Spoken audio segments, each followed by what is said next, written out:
Good evening and welcome to Weird-O-Rama. I am your host, Victor von Psychotron, and all of us at Weird-O-Rama will always strive to bring you the creepy,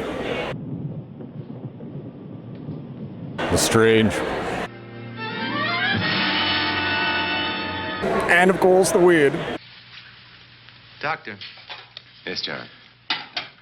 what would you do for $500,000?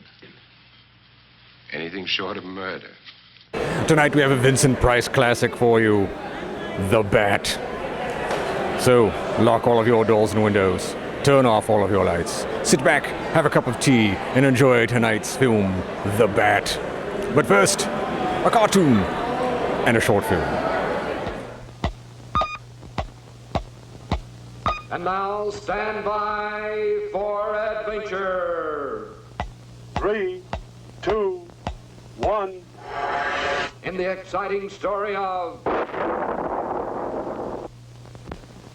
The Bat and the Bottle.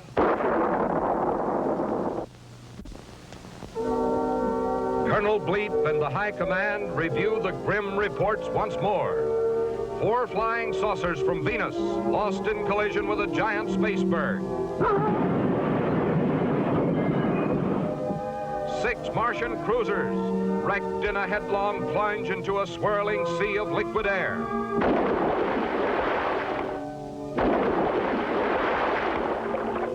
And 3 cargo ships from Jupiter lost forever in a raging space storm. High Command agrees these terrible spaceflight accidents must be stopped. But how? Colonel Bleep proposes a daring plan. With a giant, specially equipped rocket ship of his own design, Bleep insists he can survey the many hazards of the universe and produce a map. A space map, which would accurately chart the location of every danger zone in the galaxy. And so, Bleep, Squeak, and Scratch proceed at once to the planet Robot Land. Only the skilled robot engineers of this strange mechanical world are capable of constructing the great rocket ship Travel Lab. Now in Factory City, as the master robot, Romex, guides the movements of his robot workers, the great rocket begins to take shape on the busy assembly line.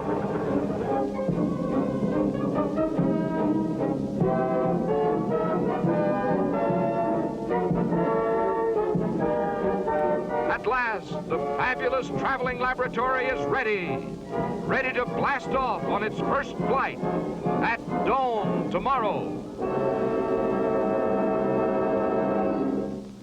But already, Dr. Destructo has a plan. A plan to destroy the great ship. With this bottle of powerful liquid atomic dynamite, Destructo intends to blast the Travelab to smithereens. Quickly, the villain fastens a message to the bottle, then calls his giant vampire bat to deliver the deadly parcel. Away it streaks, straight for Factory City. At dawn, when Bleep and his friends rush out to test their new rocket, they spot the mysterious package. For luck, to christen the Travel Lab. Signed, a friend. Of course, every new rocket ship should be christened. But wait, Squeak, don't use that bottle. Sizzling Saturn, that's the very bottle Destructo filled with a powerful liquid atomic dynamite. It will blow them all to cosmic dust. Stop, Squeak! Don't do it! It's too late. Squeak is ready to christen the Travel Lab. Gleefully, Destructo and his wicked bat watch the awful scene. The puppet takes aim, and there it goes. But nothing happens. Destructo is amazed. For how can he possibly know his carrier bat had guzzled down every last drop of the liquid dynamite on its long flight to Factory City? Or that the beast standing beside him now is filled with the deadly explosive? But the angry Destructo isn't waiting for explanations. The bat is to blame for the failure of his plan, and now he grabs the terrible creature and twirls him around his head, then sends it crashing at his feet.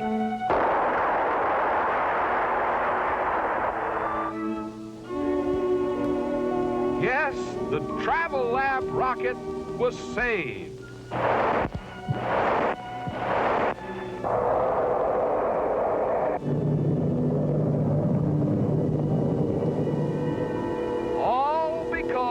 Of a thirsty bat and an empty bottle.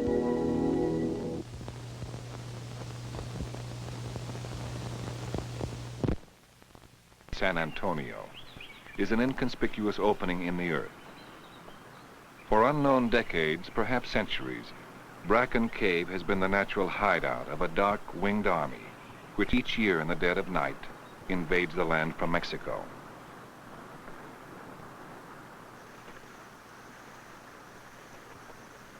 The once dead and silent walls of this Texas cave become like living organisms crawling with some 20 million Mexican free-tailed bats.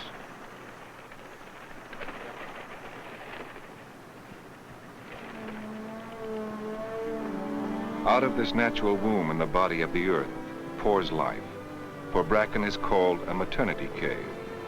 Here the females return each spring to await the birth of their young.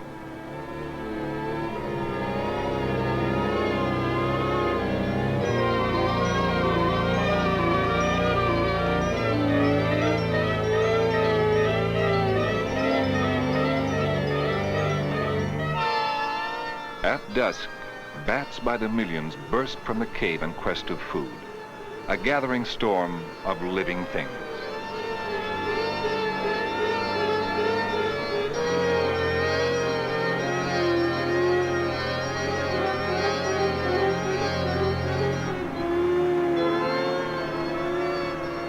This seemingly unending stream may wind across the landscape for 50 miles, devouring 3 to 4 billion insects in a single night.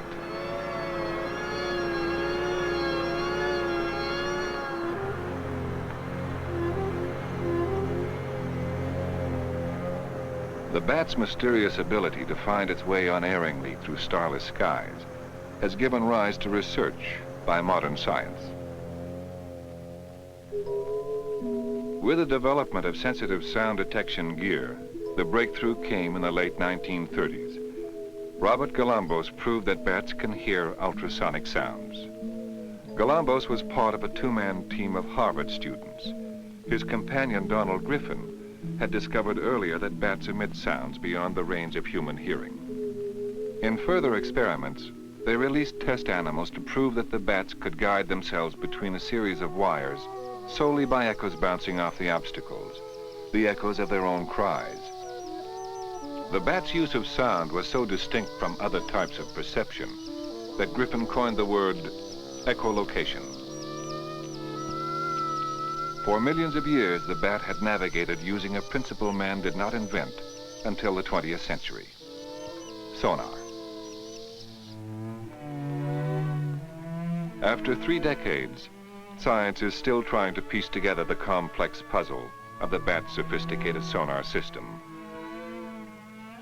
At Yale University, researchers are attempting to learn how the animal can function in a world where objects are identified by echo characteristics alone. By implanting electrodes near the bat's inner ear, the scientists will be able to detect the signals which control the animal's behavior. A wire grid with a microphone attached is a landing place, which will be identified by the flying bat with his natural sonar system. His ultrasonic cries and the echoes that he hears are recorded. When played back at a slower speed, the sounds will become audible.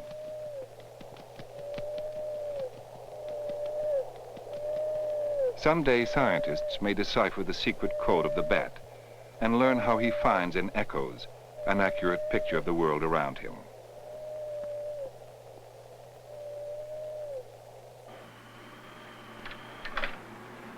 Okay, that was normal speed. Okay, that was 30 years after his first experiments, Dr. Donald Griffin is still very much involved in bat research. Visiting Yale University, the father of echolocation, keeps in touch with advanced studies involving the small animals which have been so much a part of his life. Dr. Alvin Novick, the project director, began by working with Dr. Griffin in 1953. His work with bats goes beyond the laboratory. based on what Bill Henson had found in Tadarada. But Tadarada have a... His studies have taken Alvin Novick to the caves and caverns of the world. When I first started going to caves, I had two conflicting motivations. One was that I was very excited about the possibility of seeing bats that were new to me and seeing them in nature. But on the other side of the coin, one can't help feeling some kinds of restraints about caves. First, I think everyone has a touch of claustrophobia and is a little bit leery about walking down into a dark and closed space.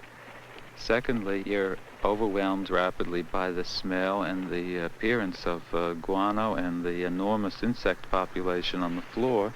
They feed in part on the dead bats that fall down from the ceiling, and they also live on some of the constituents of the guano itself. There are so many and in such vigor that the walls and the floor often actually appear to be moving. And third, even if you're fond of bats, you're taken aback by the enormous number of them that suddenly take flight and seem to be everywhere, all at once. Our traditional views of this creature come not from scientists who explore forbidding bat-infested caves, but from the dark recesses of our own minds. This small animal has given rise to superstition, fear, and prejudice.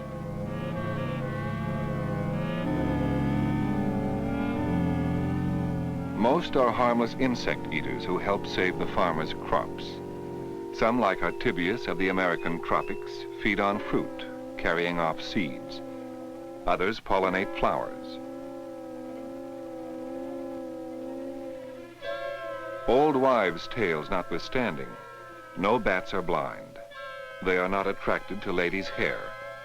And in the United States, there are no species which will bite a human, except in self-defense. From the tropics to the temperate regions, there are some 900 species of bat, varying in color, diet, and appearance. All are furry mammals. Their young are born alive and nourished at the mother's breast. Like the pallid bat of Western America, many are carnivorous. Too fast for the scorpion's sting, he makes the poisonous killer a favorite food. Others prey on lizards, birds, and frogs. Still others hunt small mammals, and some even other bats.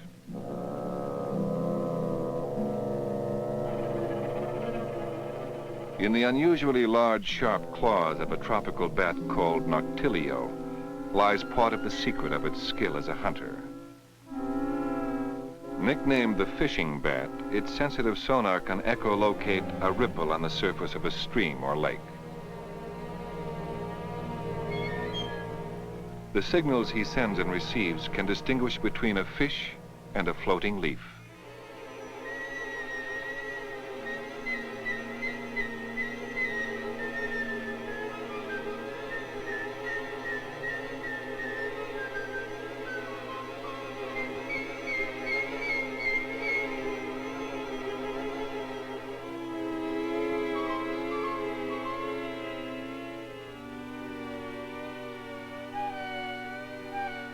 We are just now beginning to learn how some bats obtain their food and how they live. Little bat, how are you today? Let's see. Oh, you're RT. Are you thirsty? Hey. Biophysicist Fred Webster began his work with bats a little over a decade ago. His classic experiments unexpectedly shattered one long-standing misconception. His investigations revolve around the uncanny ability of bats to capture flying insects in midair. You weigh 9.5 even right now. 9.5. Okay, let's put you back. With the technical skill of camera and sound assistant Dan Nachtigall, Webster's bats have become the star performers in a compelling series of film studies. Okay, Fred, the microphone's set. Okay, let's take you up and see if you want to fly. Are you ready to go? There you go. Yeah, now one bit. Webster began his experiments to demonstrate on film scientists already knew that the bat's fluttering, seemingly erratic flight had a vital purpose. The food he catches in midair is not caught at random. He is directed by echolocation. Wrong count, wrong count. Webster confirmed that bats can catch a specific target, but he also discovered something no one had suspected. Because the incredibly swift maneuvering of the animal had defied the human eye, it remained for the slow-motion camera to reveal the bat's startling method of capturing its prey. Before filming, a pneumatic device is set up to toss mealworms to the same spot each time. Strobe lights will fire for a duration of only 1 second. The high-speed camera will run for 3. Okay, that seems to be about the right height. Okay, the camera's set. Let's fly some bats.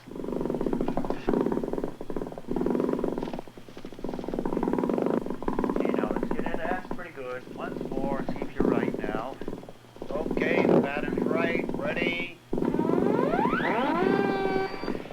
Didn't catch it. Okay, getting it a pattern. Here she comes. Nice catch. Okay, let's try it again.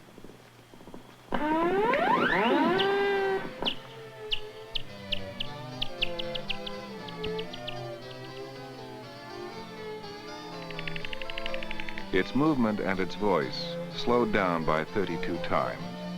The common bat reveals an unexpected grace and beauty. Making no attempt to catch food in its mouth, the bat captures insects in the membranes of its wings and tail.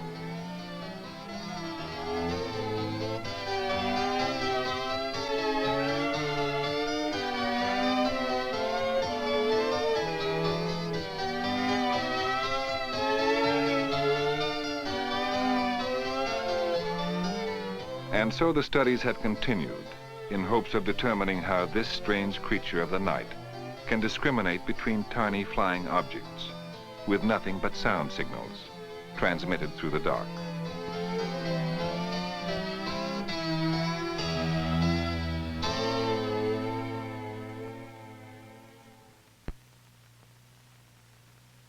Gracias y alabanzas te damos, gran Señor. Alabamos tu gran poder, que con el alma y el cuerpo nos has dejado. In every culture, in every age, people have turned to the supernatural, seeking help from forces they cannot comprehend. Even now in Latin America, they pray for help against a silent, unseen killer who brings death by night.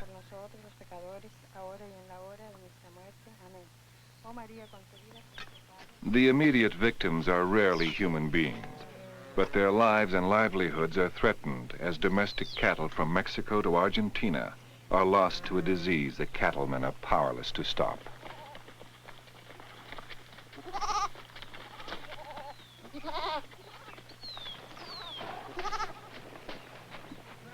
The ranchers of Mexico alone lose 100,000 head of cattle each year from rabies, infection, and loss of blood, all caused by a shadowy creature, part folklore and part reality.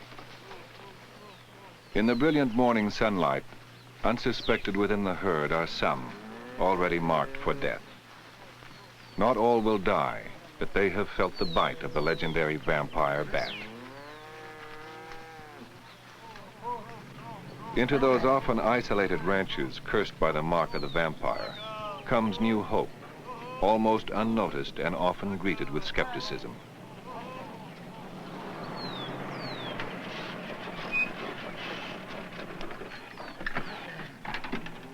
Two American scientists from the United States Agency for International Development travel across Latin America in search of the vampire bat. They are Dr. Clay Mitchell and Richard Burns. Dice, por aquí tienen unas vacas. ¿Cuántos podemos ver nosotros? Sí, cómo no. ¿Sí? ¿Nos permite pasar a ver al ganado y darle una revisadita? Sí, cómo no. Muchas gracias. Con permiso. Gracias. Mitchell and Burns are field scientists, part of a war against the vampire bat. Their immediate mission is to find and eliminate the vampire wherever it threatens the herds. This one has a fresh bite in the neck, Dick. There's one axle, too. Certain now that vampires are in the area, Mitchell and Burns will trace the bats to the caves where they hide from the light of day.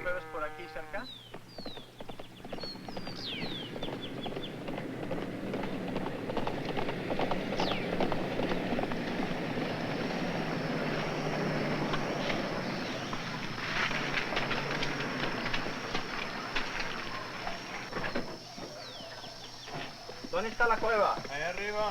Bueno, podemos buscarla. Muchas gracias. Gracias. Adiós. Beyond the cleared pasture lands of many Latin American ranches lies the still wild jungle. Somewhere, camouflaged by underbrush, there is a hillside cave, the daylight hiding place of the vampire bats.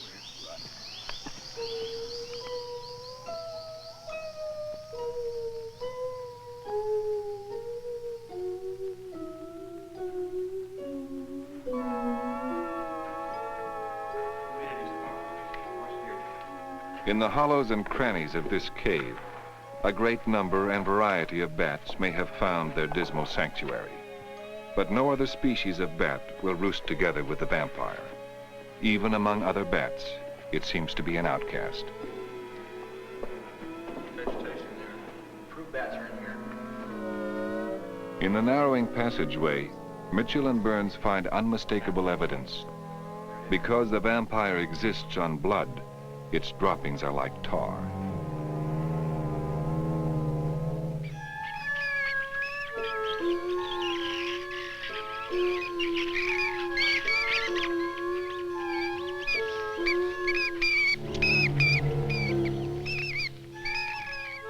They have always shunned the light and lived their lives shrouded in darkness and mythology. Within one area, there may be thousands of vampire bats, but an individual colony rarely exceeds 100. To find each colony and wipe it out would not be feasible. To destroy the cave would be to kill other helpful kinds of bats.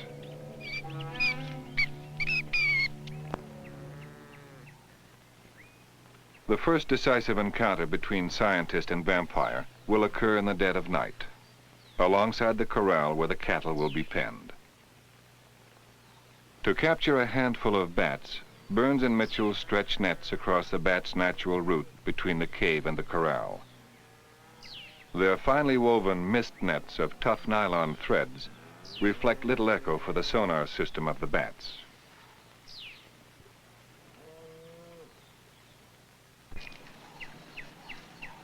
Undetectable by vampire bats, who flee from any light, including moonlight, are small sources of invisible infrared illumination.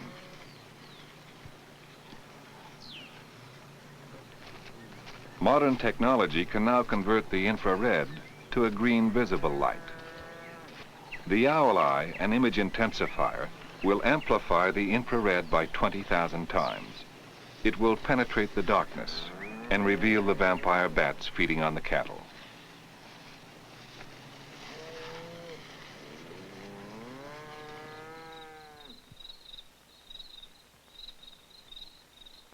Finally, all work lights are turned off, and in total darkness, the owl eye focuses on the waiting victims.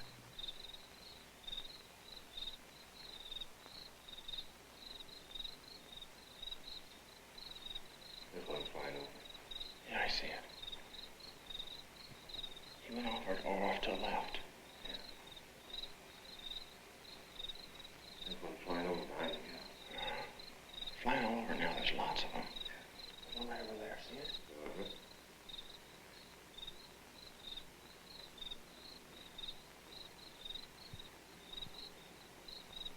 Looks like he's gonna make a bite. I think so. Their scientific name is Desmodus rotundus. The term vampire had its origin in medieval legend, long before man was aware of the bat who drinks the blood of living things. There's one on the ground over there. Vampire bats, like every other creature, evolved to play their part in nature's balance. Once they fed on wild animals, and their own numbers were controlled by the difficulty of finding food. But when docile, defenseless cattle were brought into the wild, the vampire bat found a boundless reservoir of blood, and its numbers multiplied.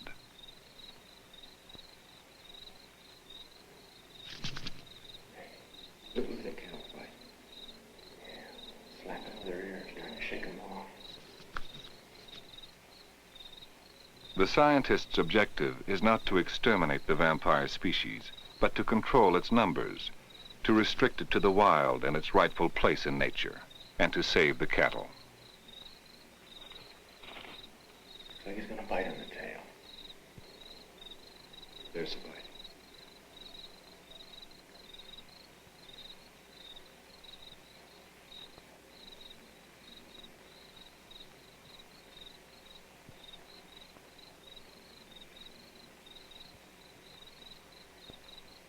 There's two there, yeah. Hey, that's neat. They're pushing against each other.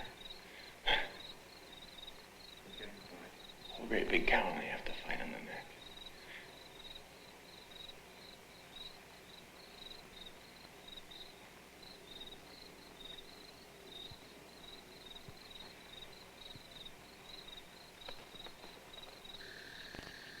Of the hundreds of vampire bats that have attacked the cattle in the night, 30 are trapped in the nets. Yeah, he's been here for quite a while. And this number 16? Yeah, so you got 15 down below.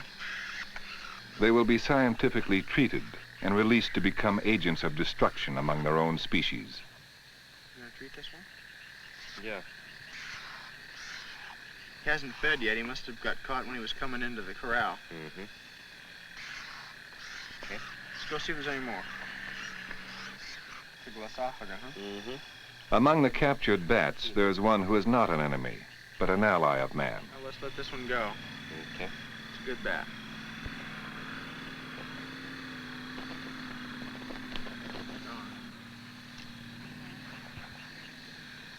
There's one down at the bottom. Vampire? Yeah. There he comes. Okay. The essence of their life is blood. Now blood will become the instrument of death. Keep these treated. In folklore, the heroes conquered vampires with a wooden stake. In real life, the vampire bat is vulnerable to science. Coated with a powerful anticoagulant, he becomes a carrier of death.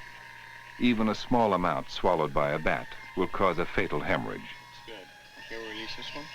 Okay. Release it. Returning to the cave, they will spread the substance from bat to bat. In cleaning themselves and each other, they will swallow fatal doses.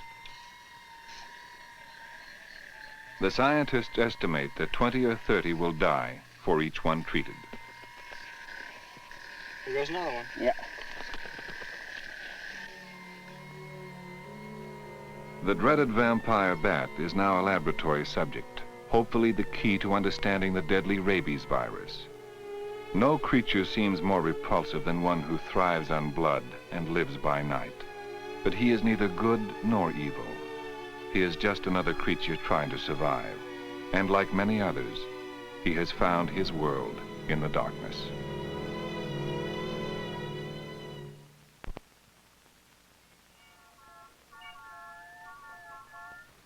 The door. For Richard Bennett, sound is a window on the world. Through a highly sensitive machine which translates printed words into electronic signals, he can read. Who seemed... Working at the Veterans Administration in Palo Alto, California, he evaluates reading machines for the blind.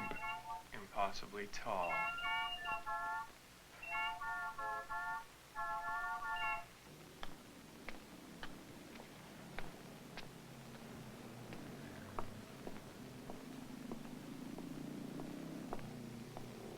Since the loss of his sight, Richard Bennett has gained his impressions of the world around him through touch and smell and sound. Now he uses a new device, sonic glasses, which add a new dimension to his world. The glasses, designed not for sight, but for sound, emit ultrasonic pulses, which strike objects in Richard Bennett's path and return as audible and meaningful echoes.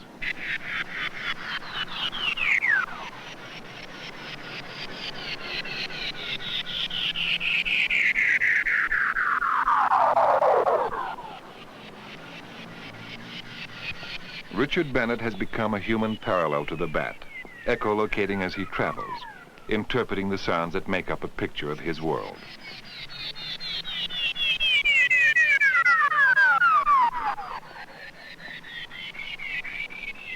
As with Richard Bennett's sonic glasses, technology has often imitated nature, consciously or not. Science tries to do for human beings what time has done for other creatures, adapt them to a world without light.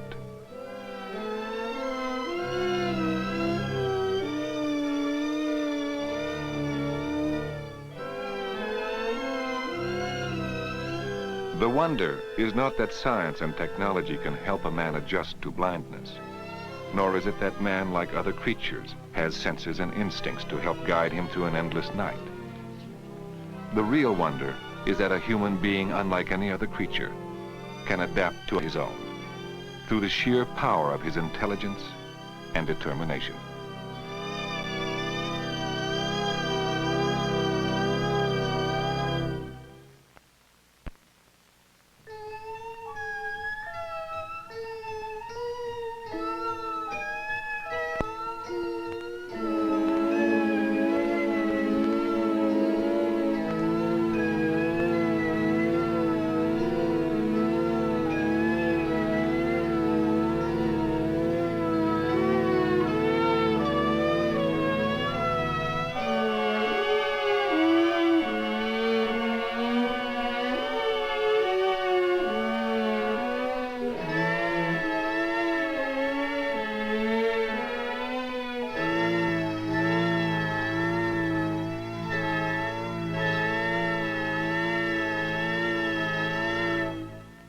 And now, on with the show.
The Oaks, a house in the country which I rented for the summer. As an author, I write tales of mystery and murder. But the things that happened in this house were far more fantastic than any story I've ever had published. I brought a staff of servants from my city apartment, and my maid Lizzie Allen, who had been with me nearly 20 years. Lizzie? Yes, Miss Cornelia. Is the car ready? It's at the door. Look, Miss Cornelia, them servants you brought from the apartment are talking about walking out on us. Really? Well, I know they don't like it here, but I didn't think it was that bad. Well, they've been hearing things about the killer that the police call the Bat and the murders that he committed here this past winter. Now people are saying that he's back again. Well, how can they be sure of that? Has he committed another crime? No, not yet, but that ain't saying that he won't. Here's something else. You've heard about the bats they have here. Animal bats, the kind that fly. Yes, yes. Look what it says in this magazine. This is a report from the State Health Department, and it says some of them bats is rabid. Well. And that ain't all. Now there's a rumor going around that it was the bat himself, the killer, I mean, that released the rabid bats in this neighborhood. Oh, that's ridiculous. Well, the housekeeper, the cook, the butler, and the upstairs maid don't think so. Well, I can't help but they think. If hysterical nonsense like that can scare them out of their good jobs, it's their loss, not mine. Come on, Lizzie, I've got to get to the bank.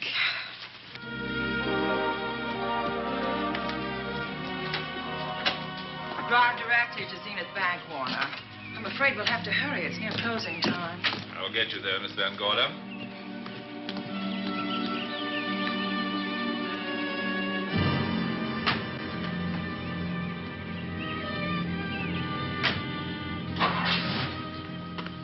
Thanks again. Miss Van Gorder. How do you do, Mr. Barry? How are you? I'm very well, thank you. You remember Lizzie Allen? Of course. Hello, Miss How Allen. do you do?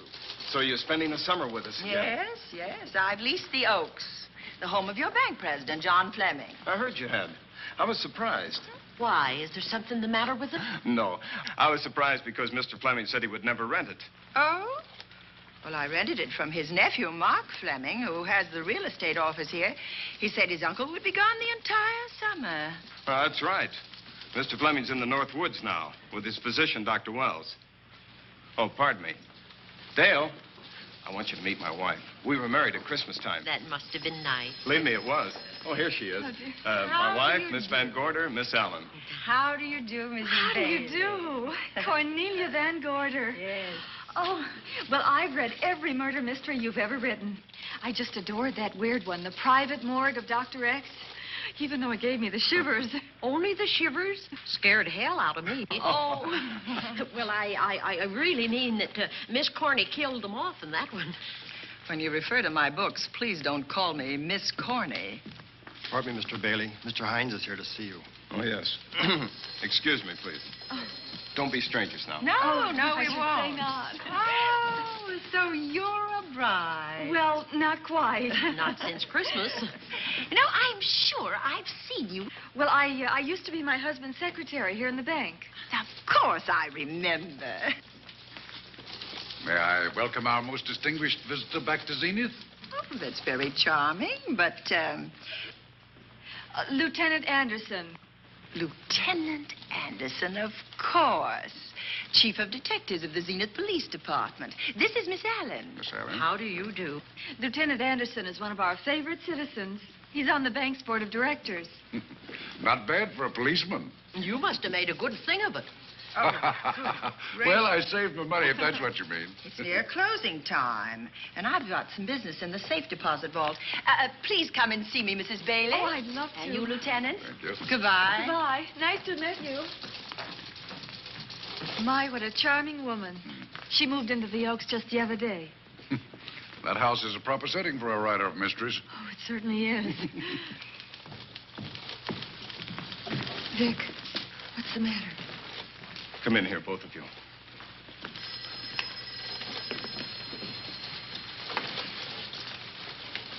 Andy, we're in trouble. Wendell Hines came in to pick up $350,000 worth of bonds that we were holding as collateral for a loan. They were kept in our special vault. Mr. Fleming and I are the only officers of the bank who have access to that vault. So? The Hines bonds are gone. That's not all. Other negotiable securities are missing.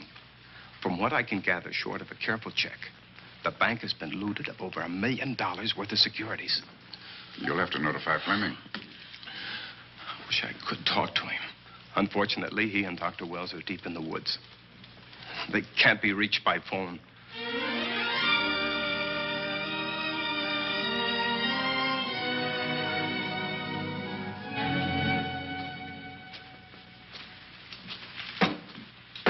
What is it?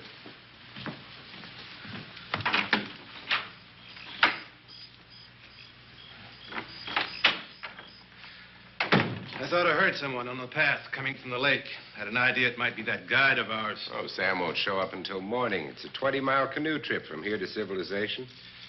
5 will get you 10. Sam has a message for me. I thought you told him at the bank not to bother you. I did, but they'll bother me. Doctor. Yes, John. What would you do for $500,000? Anything short of murder. Why not murder? Too messy. Too great a risk?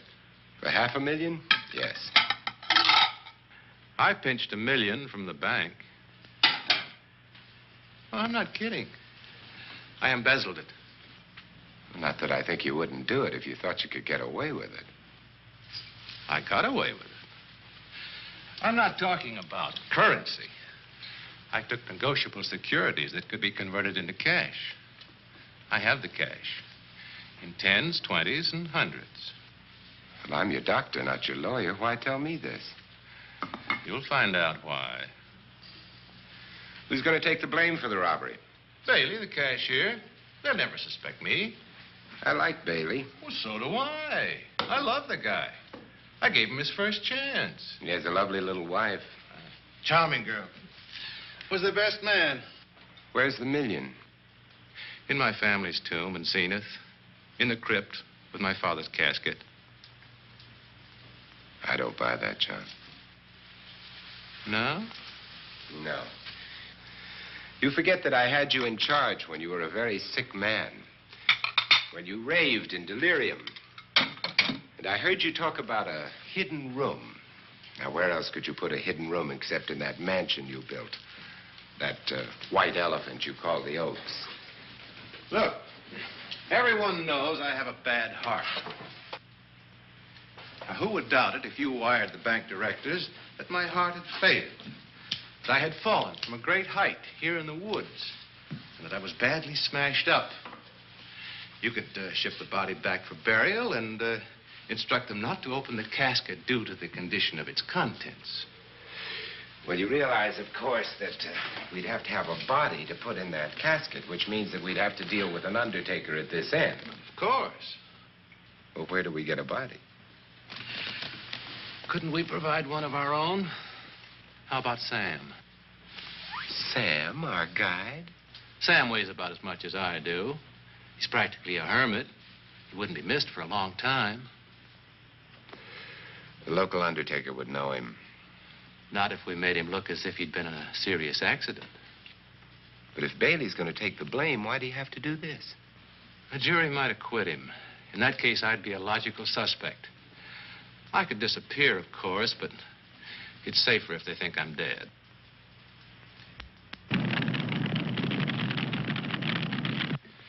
What if I don't go for this deal? In that case, it would be too bad. You mean you'd kill me? What else could I do? Now that I've told you about the $1 million, I'd say you were shot in a hunting accident. Now, look, Doctor, if you can find another body instead of Sam's, it's all right with me. There's $500,000 in it for you.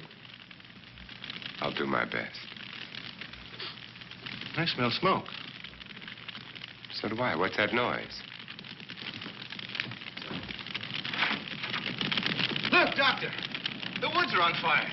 It's coming this way. We've got to get out of here. Out the back way.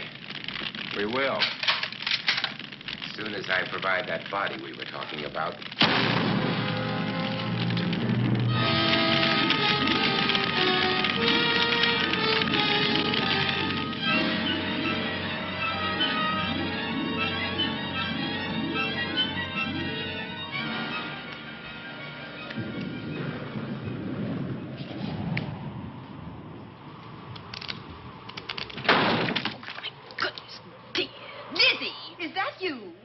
Miss Cornelia. There's a storm coming up, and it's gonna be a snorter. The wind nearly blew the door off its hinges. Well, that noise blew my game higher than a kite. I think I've lost some of the cards. Oh, I'll get them for you. Oh, I see you found the paper. Drat that paper boy. Scooting by on his bicycle, just chucked it into a clump of bushes and let it go at that. For land's sake, Mr. Vic Bailey's been arrested. Oh? I think. Victor Bailey, vice president and cashier of the Zenith Bank, was arraigned before United States Commissioner Alvin Fielding, charged with the embezzlement of over $1 million. I can't believe Vic Bailey had anything to do with that robbery. Oh, well, I see our landlord is home again. Landlord? Mr. Fleming. Oh. Dr. Malcolm Wells is back in town with the body of John Fleming, president of the Zenith Bank, who was killed in a forest fire. Mr. Fleming will be laid to rest in his family's tomb on Friday. And I hope he stays there. Well, why shouldn't he? Well, this is his house. And ever since he died, some funny things have happened here. For instance? The housekeeper, the cook, and the butler said that they heard strange noises at night. And the upstairs maid swore that she met a man without a face coming up the back stairs. Oh, so that's why they quit and left me to run this place without a staff. They didn't tell you, Miss Corney, but the truth is they were scared to stay. But you were still here, Lizzie. Haven't you seen anything? No. No, and even if I had, I ain't afraid of ghosts. They're afraid of me. Honest, Miss Corney, a spiritualist told me once that ghosts was allergic to me. But this bat feller they keep talking about in the paper, I guess he'd be different. No, I don't think you'd have the same effect on him. Oh, dear. What are they trying to do? Drive people away from this part of the country? Why? What does it say about the bats? Specialty seems to be killing women. My goodness, 2 of them in one night. All his victims died the same way, like their throats had been ripped open with steel claws. That's a charming little caper. I'll have to try it sometime. In a book.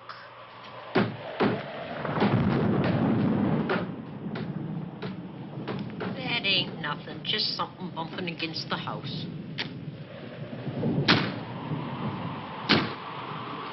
That's just the wind banging a door. Pay no attention to it. Listen to this. One of his victims, who lived for a moment after she was found, described the bat as a man without a face. Honest, Miss Corney, I think that woman must have been exaggerating.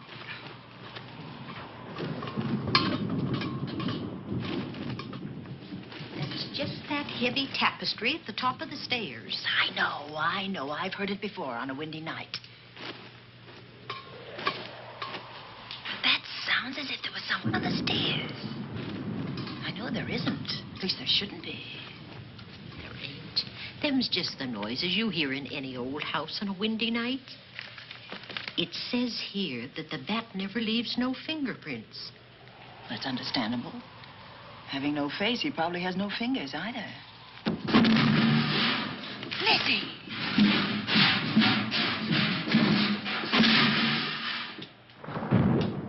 And that, I suppose, is the cat dropping its dentures.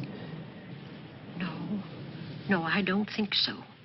But I think it's something should be looked into.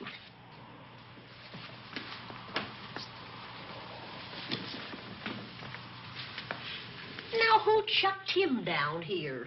The wind, I hope. There must be a window open up there. No, Lizzie. Let him lay. Let him sleep it off. I hope the power lines don't go down, put the lights out. Now, we'll check the windows in the living room and draw the curtains, and then we'll go to bed. Yes, ma'am.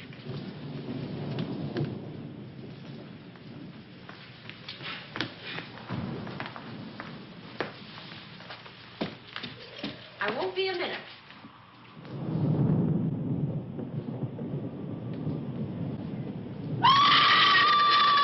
Gordy! Oh! What's that? Oh, when I went to get the paper, I turned the latch off. I forgot to turn it on again. He's out there. He was coming in. He might have got you. Oh, but he didn't, and he's still out there, thanks to you. Now, you hurry now, and we'll call the police. No, I won't leave you, Miss Corney. Are you okay? Yes, ma'am. I'm okay.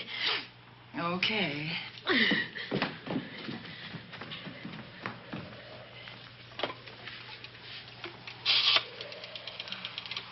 Operator? Give me the police department, please. Zenith Police Department. This is Cornelia Van Gorder. I'm living at the Oaks. We know about that, Miss Van Gorder. Just a moment ago, a man tried to force his way into this house. You're not alone there, are you? What about your servants? Well, I have none except my chauffeur, and he's away. He won't be back until the morning. Now, there's only 2 of us here tonight, and we're going to lock ourselves in my room. Now, if any of your men see anything, will you have them call me? I'll send officers over there right away. Oh, thank you very much. Come on, Lizzie. We're going to sleep in my room.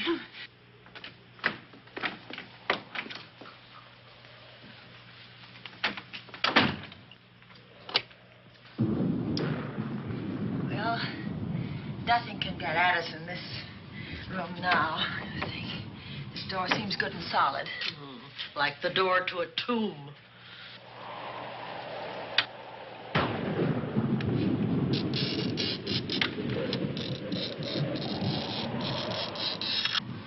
I think that couch will be comfortable. There's some extra bedding, you know. Yes, closet. ma'am. Let's see now.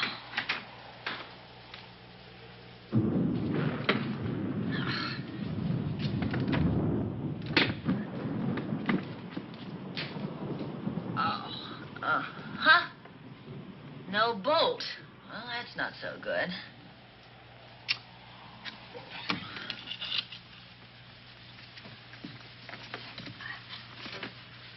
Oh, what's that for? That, my good woman, is a booby trap. If anybody tries to open this transom, this will be knocked off, and we'll hear it fall.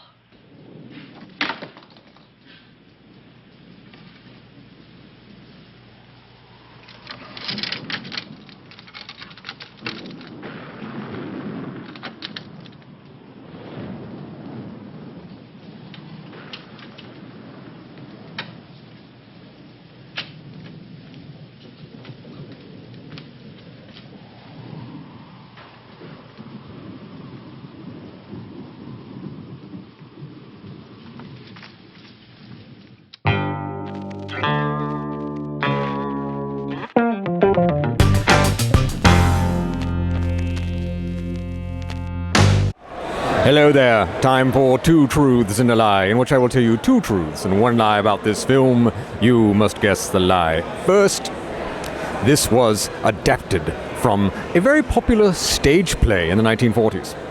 Second, this film was released on a double bill with the 1959 version of The Mummy. And third, Lenita Lane was the producer's wife. That's how she got the part. We'll tell you the lie by the end of the film. Good luck. Fiddlesticks. I forgot my night things, my robe, my gown, and my slippers. I'll go get 'em now. Now, wait a minute, Lizzie. I'll go with you. Now, don't you bother, Miss Cornelia. My room's just down the hall. Lizzie, I told you to wait. It's all right. I'll only be a second. Get here. Get.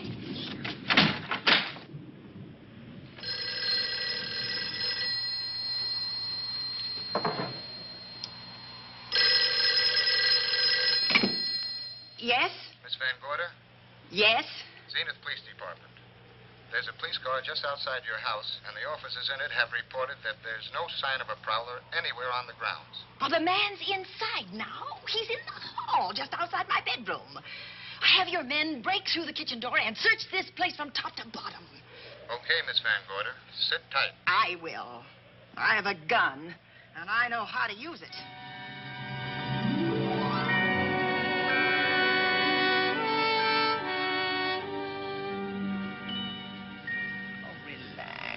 Relax, Lizzie. The police did a good job. They couldn't find anybody in here. But we both saw him, Miss Cornelia. All right. So he got away. But there are men on guard outside, so just try and get some rest. There's nothing can get at us here.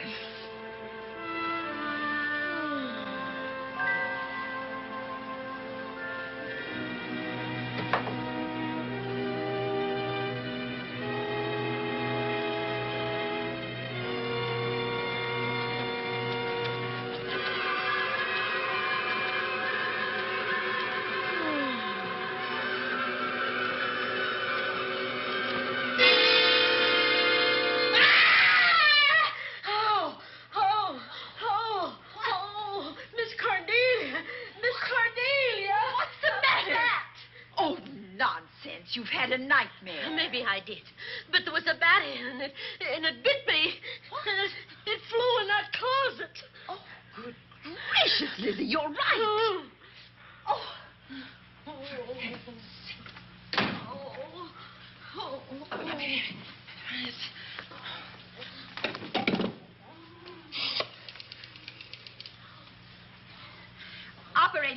Operator, will you get me Dr. Malcolm Wells' office, please? No, I don't know his number, and I have no phone book up here, but this is an emergency. Will you connect me with his office, please? Oh, dear, I'm going to get the rabies. Hello? Hello? Dr. Wells' office? This is a call service. Dr. Wells is out at the moment, but if you'll give me your name and number, I'll try to locate him. Well, this is Miss Van Gorder of the Oaks. My maid has just been bitten by a bat that may be rabid, and she must have treatment as soon as possible. And I was told that Dr. Wells was the nearest physician. I'll try to find him for you, and if I can't, I'll send you another doctor. Oh, well, thank you very much. Oh, he's out on a case. Oh, I hope it's not a delivery. A baby, I mean. They can be terribly complicated. It never bothered me none. Oh, Lizzie, you never had a baby. Of course I didn't. That's why they never bothered me. Oh, does it hurt, huh? Little.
Dr. Wells? Are you there, Dr. Wells? Are you there, Dr. Wells? This is the operator. Your call service is on the wire. It's an emergency. This is Dr. Wells. This is your call service, Doctor. Oh, hello. I was just doing an experiment. I left the receiver off. That's what I thought, but I kept trying. Miss Van Gorder at the Oaks called and said that her maid had been bitten by a bat, and she's afraid it might be rabid. What? Oh, all right. Tell her I'll be right over there.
Who's there? Dr. Wells. Come in. Good evening. Oh, I'm so glad they found you, Doctor. Well, I reached my office shortly after you called. How is your maid? Is she in any pain? No, she doesn't seem to be. Did the bat get away? No, I believe it's still in my bedroom. Oh, good. I'll want to examine it. There you go, Miss Allen. Now you feel better? Doctor, have I got the rabies? Well, I can tell you better after I've examined the bat's brain under a microscope. That thing's got a brain? Oh, you'd be surprised. Well, where is it? I think the little darling is in that closet. Oh. You know, it's a pity you leased this house, Miss Van Gorder. Why a pity? Well, my dear lady, I don't want to alarm you, but... Oh, well, after tonight, nothing can alarm me. Yes, I understand. It must have been terrifying. So many unexplainable things have happened here. There's something about the place. Your servants must have sensed it when they walked out on you. An apprehension of disaster. Well, let's see. Aha! Yes. There he is. All right, now. Take it easy. Nobody's going to hurt you. Quiet now. Quiet.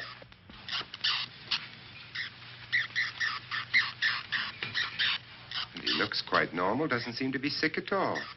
Oh, ain't that nice? I've been worried about him. Well, you should be. From his appearance, I'd say that he doesn't have any infection. In which case, you've had a narrow escape. Now, you take one of those tablets I left for you, and I'll guarantee you a good night. And I'll drop in on you tomorrow. Oh, thanks for everything, Doctor. Now, don't worry. I can find my way out. Oh, I know you can, but do let me help you. Oh, don't forget that once I'm gone, you'll have to climb those stairs alone. Oh, I'm all right. I'm armed now. Can you shoot one of those things without shutting your eyes? Oh, Doctor, there are guns in every book I've ever written. I don't write about things I'm unfamiliar with. Lock the door, Lizzie. Good night. Yes, ma'am. Good night, Doctor. Accident? No, the wind blew him down. Oh. I think. Oh. Did you know that young Mark Fleming leased you this house without notifying his uncle? No, I didn't. Well, it doesn't matter now. John Fleming is dead and Mark's his heir. But if John were alive, he would warn you to leave here, Miss Van Gorder. Really? Yes. It's been a tragic place for anyone who ever lived in it. Well, good night. Good night, Doctor. Who's out there? Nobody you need worry about, Doctor. Oh, it's Andy. Oh. That's right. Oh, good evening, Miss Van Gorder. Good evening, Lieutenant. Somebody sick here? My maid was bitten by a bat. Oh? A rabid bat? Well, I'll know for sure when I get to my lab. I caught the bat. It happened indoors? In my bedroom. Yes. How'd it get in? Well, there are many ways a bat could get in a house. You ought to know. I spotted this hole in the window the minute I got here. Why? That's where the two-legged bat got your door open. Miss Van Gorder told me that she phoned headquarters at Zenith. Yes, I phoned twice. The second time was after the prowler got in the house. Weren't you at headquarters, Andy? No, but they contacted me. An officer came and searched the house from top to bottom, but they couldn't find the bat. You better have this window fixed tomorrow. Oh, yes, I certainly shall. Yes, and I'd better be going. I'm due in surgery at 8 o'clock in the morning. Good night. Good night, Doctor. There'll be a man patrolling the grounds all night, Miss Van Gorder. Oh, thank you. And nobody inside, Andy? Why should there be? Well, how do you know but what the bat is hiding somewhere in the house? I'm quite sure he isn't in the house, Doctor. Not now. Good night. Good night.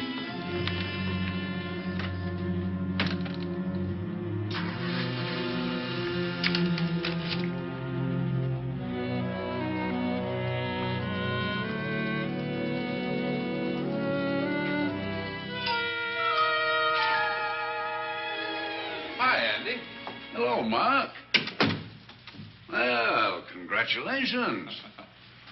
Real estate business must be picking up. New office, new furniture. New deal. How do you like it? It looks expensive. Are you squandering your inheritance? Oh, I haven't got it yet. Well, the paper says John Fleming left his entire fortune to you. Funny thing about that entire fortune is that we can't find it. No kidding. Oh, all Uncle John had in his bank account was a couple of $100. And his safe deposit box was empty. If we don't find that missing million, mine will be empty, too. How come? Well, all my savings were invested in Zenith Bank stock. The examiners won't certify the bank as solvent until those stolen securities are found. So the stockholders have voted an assessment that will wipe some of us out. It's a since those securities have been converted into cash. And if I can't find that cash, I'm sunk. Well, where are you going to look for it, Andy? Here in Zenith.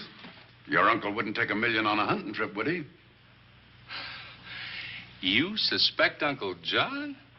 Why, Andy, he founded the Zenith Bank. That'd be like robbing the family tomb. You think he wouldn't?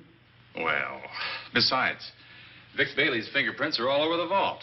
Now, they didn't find any of Uncle John's fingerprints. Because he wiped them off. Can the defense prove that? They'll try to. Judy Hollander, Bailey's secretary, is a defense witness. And they believe her testimony will have a powerful effect on the jury. Oh, well, she has a powerful effect on me. Judy's a doll. Here's the book you mentioned, Judy. It's your newest one. Yes, it's just been published. You can have that copy if you wish. Oh, it's a first edition and you've signed it. Yes, of course. Thank you so much.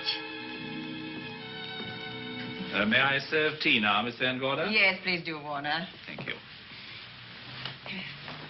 Well, I see you've engaged new servants. Yes, of course. Well, how did you persuade them to live in this house? Well, Jane Patterson, my new housekeeper, knows this house better than you do, Doctor. Oh? She worked for John Fleming. And Warner was my chauffeur. Chauffeur turned butler? Incredible. He can play any part at a moment's notice. Did you get a plumber, Warner? No, we can't get a plumber for 3 days, madam. What about that leaking pipe? The basement will be flooded in 3 days. Well, the pipe is no longer leaking. You mean it's dried up of its own accord? No, not quite. I packed the elbow where the water was coming out. Packed the elbow? Thank you, madam.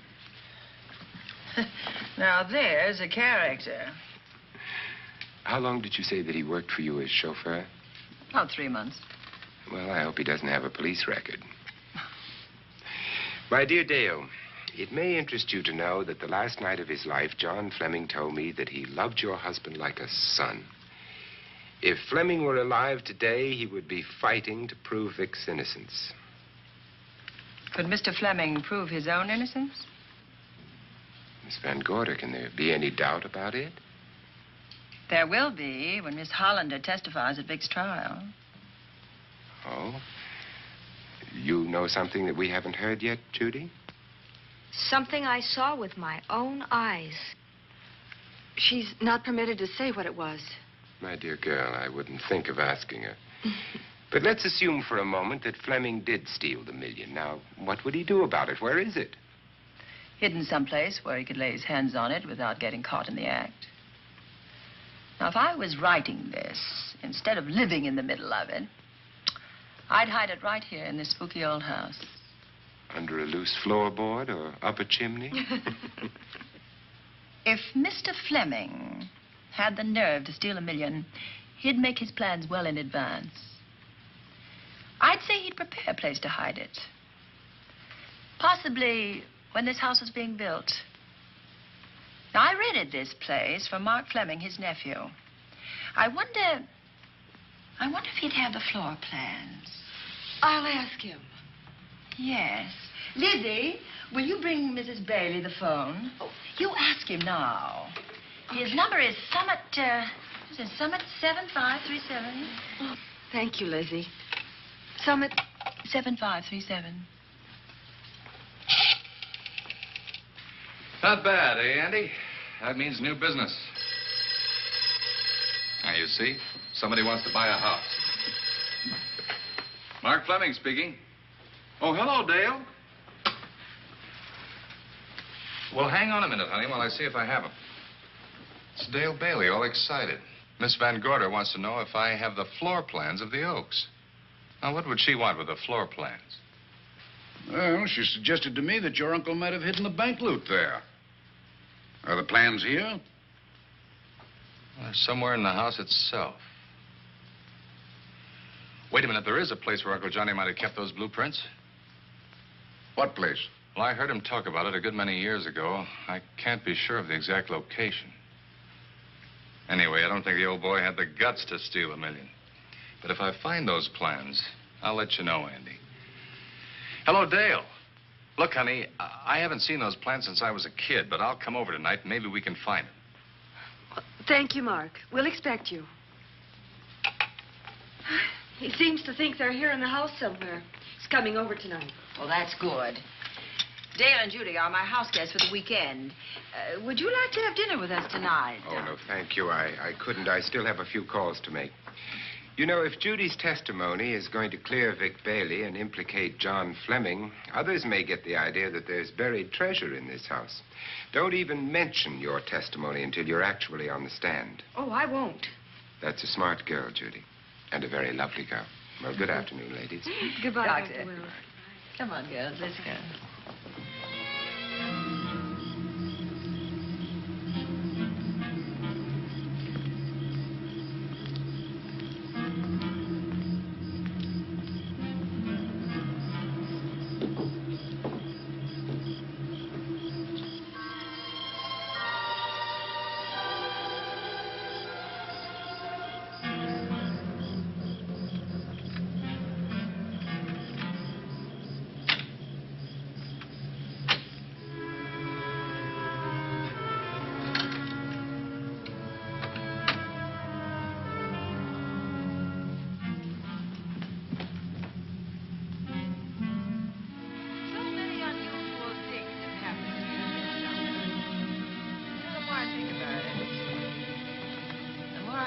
I should be putting them down on paper.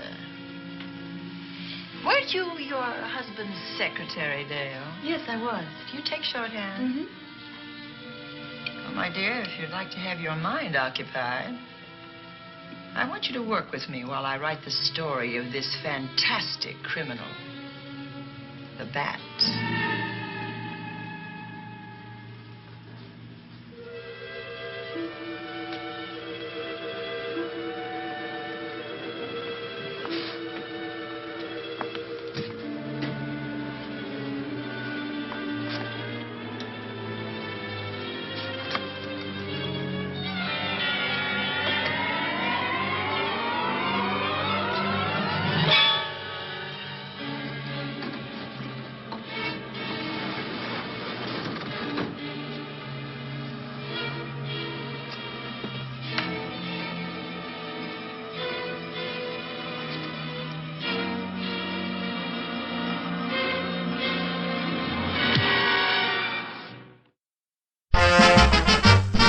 About to witness the takeoff of the first manned rocket to outer space. We pick up the count. 7, 6, 5, 4, 3, 2, 1, 0! We're off to visit the planets. There are treats galore in the stars.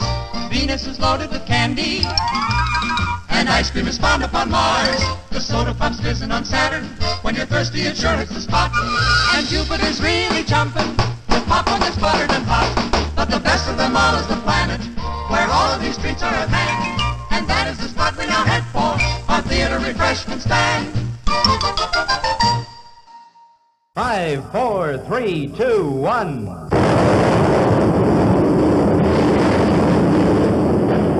Here come Flavos, the delicious oriental treat that's out of this world for taste-tempting goodness. Light and delicious, full of tender, juicy, fresh shrimp meat. America's favorite shrimp rolls. Try Flavos. You'll say they're shrimply delicious.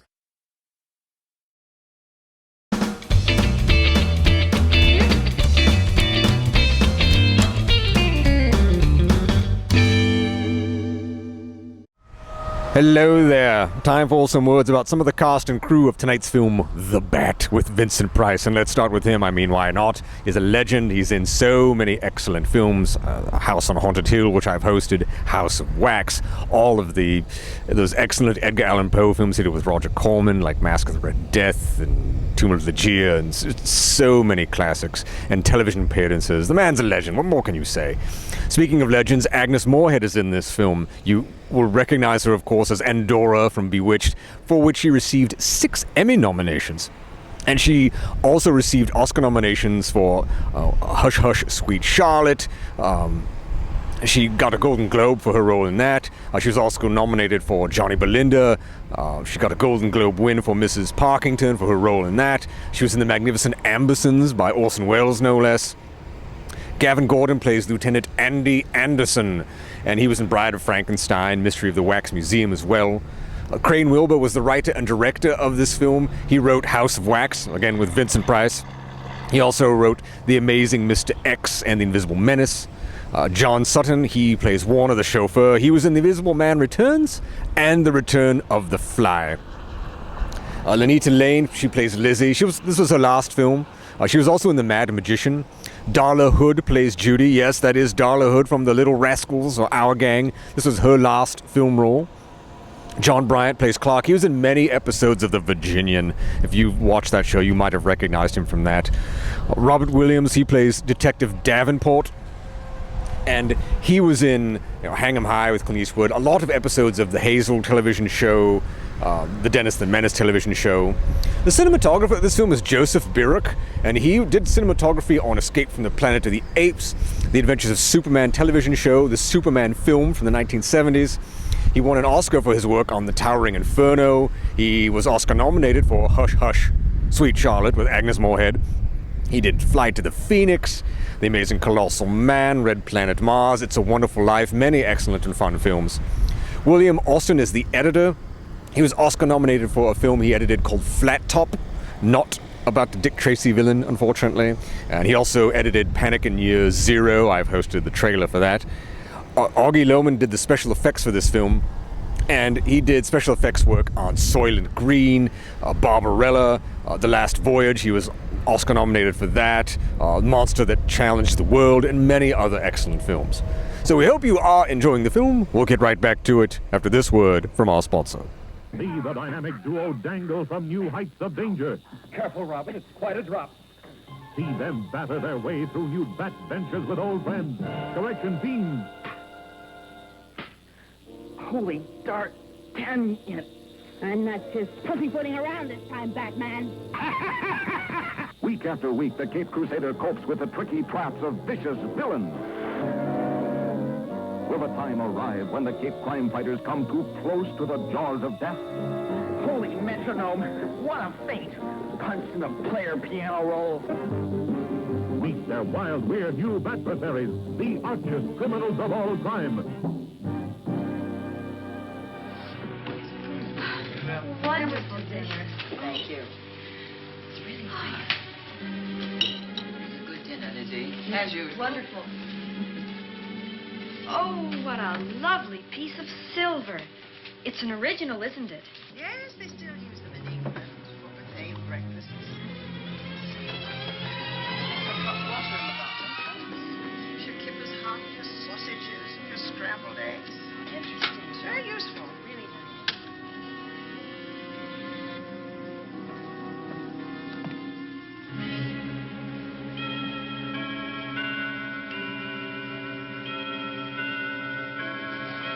Clock hasn't struck the hour in the last 10 years, if I'm to believe what Mark Fleming told me.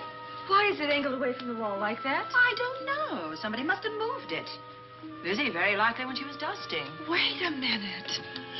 Did you know there's a door in this paneling? No, I didn't. Oh, my gracious, so there is.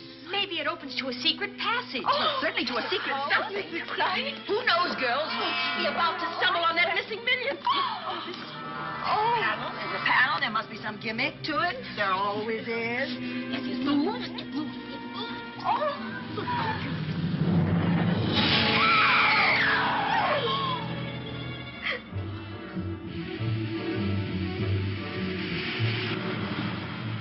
Calling car 11. Calling car 11. Proceed to the Oaks in Zenith Township immediately. A homicide has been reported. Okay. Proceeding to the Oaks. Notify the county coroner, Dr. Wells. Tell him to come to the Oaks at once.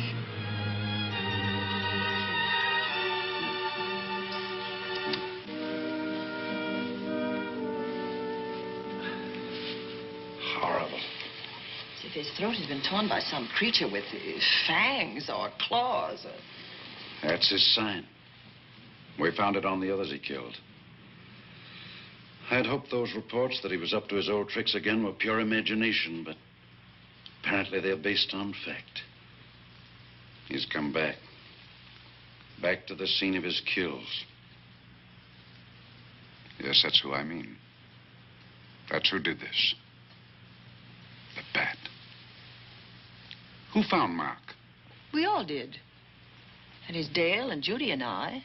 Lizzie was in the dining room. This is my new housekeeper, Jane Patterson. You know, she worked for John Fleming. I know her. Where were you, Mrs. Patterson? In the kitchen, cleaning up. I cooked the dinner tonight. Did you know that the secret closet was here? No. It was behind the grandfather's clock. Well, it was I who found it, really. Noticed the clock had been moved and the door wasn't quite closed. I'll get it.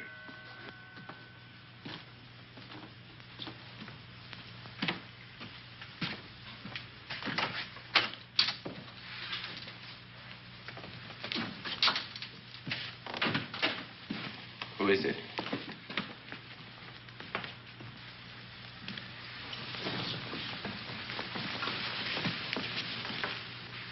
Mark Fleming. As coroner, you saw the same wounds on the others. How long's he been dead? Oh, I'd say about a half an hour. Do you believe it was the Bat? That's the Bat's trademark. Perhaps he's still in the house. That's possible. Why should he be? Because he's looking for something, and like you, he believes it's here. And he's a persistent killer. I would advise you to get out of this house as quickly as possible, notwithstanding our expert police protection. Have you called the morgue? They're on their way here. Oh, good. I want to examine the body before they get here. May we take it into another room? Yes, to the sunroom in the back. Thank you. Give me a hand. Excuse me.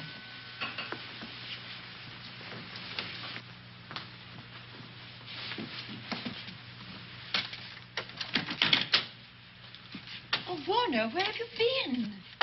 Well, madam, has been an accident? There's been a murder. Mark Fleming, the young man from whom I leased this place, was killed here tonight. They know who did it? Well, they believe it was the Bat. I'm sorry I had to use the front door, Miss Van Gorder, but I forgot my keys, and when I rang the bell at the kitchen door, there was no response. Oh, this is Warner, Lieutenant. He's my butler. He was my chauffeur. Why'd you promote him? But it's very difficult to find a butler. They don't like service in the country. Have you been a butler before? I've served in many capacities, sir, but this was my night off, and I forgot my keys. I heard that part. What time did you leave the house tonight? Oh, about 6:30. I had dinner at Wiley's Roadhouse. Can you prove where you spent the rest of the evening? I can try. Try hard. And don't leave the house. I'll get to you later. Very good, sir. I shall be in my room, Miss Van Gorder, if you need me. Yes, Warner.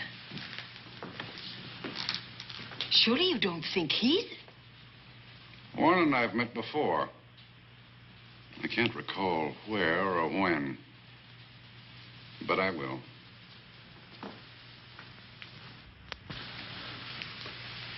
There'll be a crew here shortly from headquarters, dusting for fingerprints, taking photographs.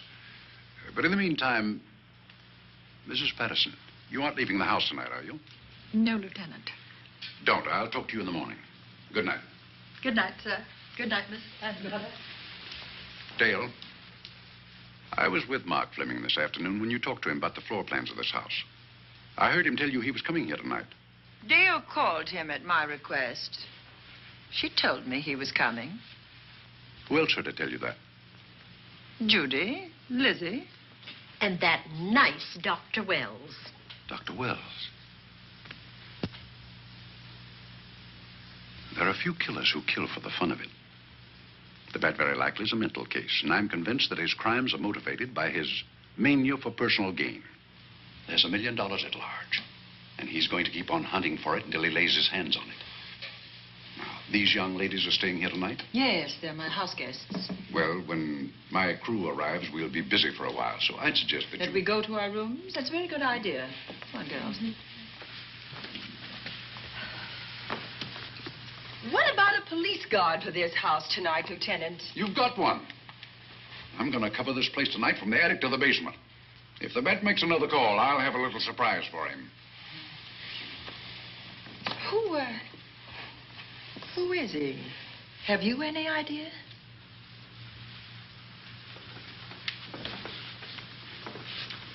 He could be anybody.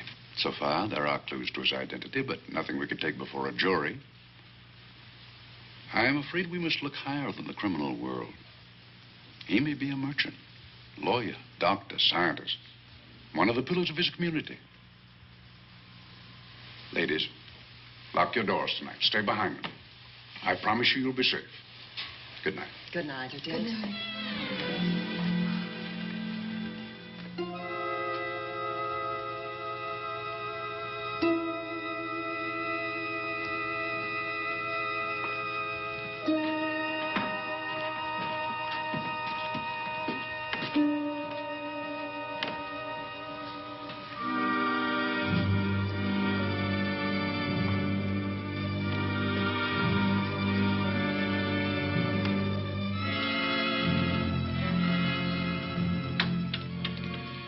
Poor Mark. Yeah, it's a pity. So young.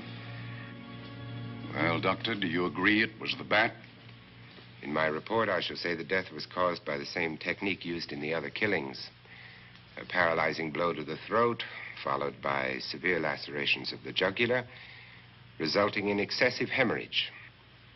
In a layman's language, he didn't know what hit him. Oh, he knew. But he didn't have time to think about it.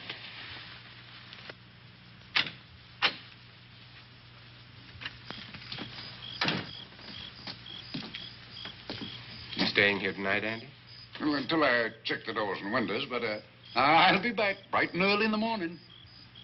Neither snow, nor rain, nor heat, nor gloom of night stays these couriers from the swift completion of their appointed rounds. A lot of people are due for a shock when I close this case. Yes, I'm sure they are. Good night, Andy. Don't get hurt. Good night, Doctor.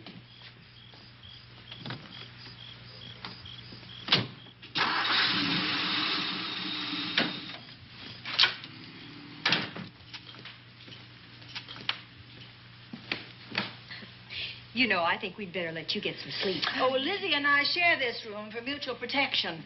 You know, one night, a storm blew the wires down, put the lights out, and I went out the next day and bought a half a dozen of these things. You better take one with you, Dale. Oh, thank you.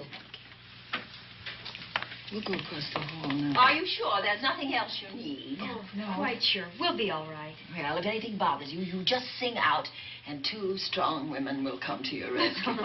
Oh, nothing will bother us. Not with Andy on the job. No. Well, good night. Good night, girl. Don't worry. Everything will be all right. We won't. Good night. Good night.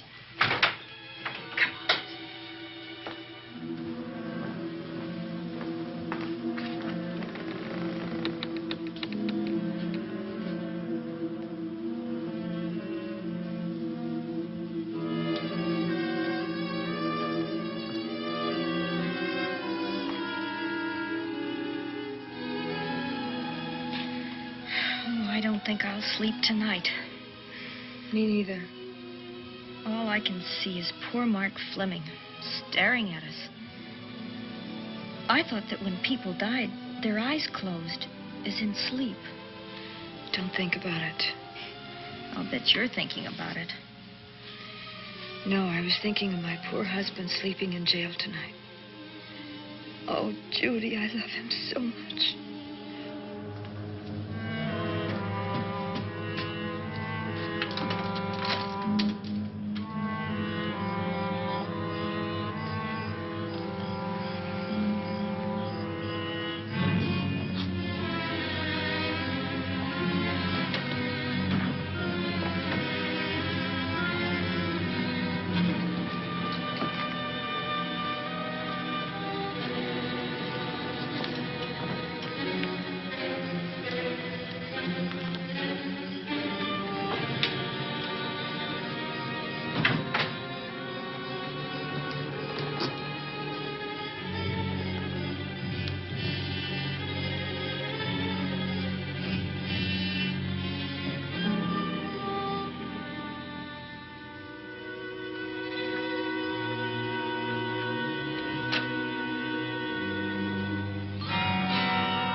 What's that noise? Oh, I don't know. I kind of fell half asleep. For a moment, I thought it was something from a dream. It's somewhere in the house. Yes, on the floor above. Not directly over us. Probably a room overlooking the driveway.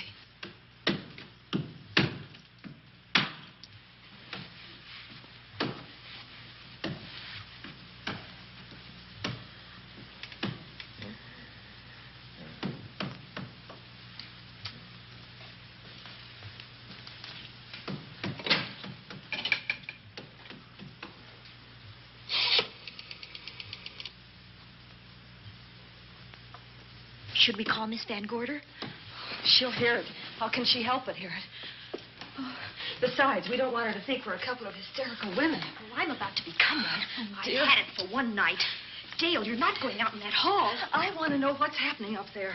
But Lieutenant Anderson said if we stayed behind our locked doors, we'd be safe. Vic isn't safe locked up in that jail. Suppose that stolen money is in this house. Mark Fleming seemed to think it was. Maybe that's what somebody's looking for. Oh, for heaven's sake, don't you hear that awful noise up there? Now, Livy, you've just got to stay awake. The house phone and the outside phone wires have been cut, and we can't get help. Where's that policeman? Oh, I don't know. Something must have happened to him. Now, go on, get on your robe. Oh, Dale, please don't go up there. I've got to. Think what it could mean to Vic. Now, you stay here. Oh, no. If you go, I go.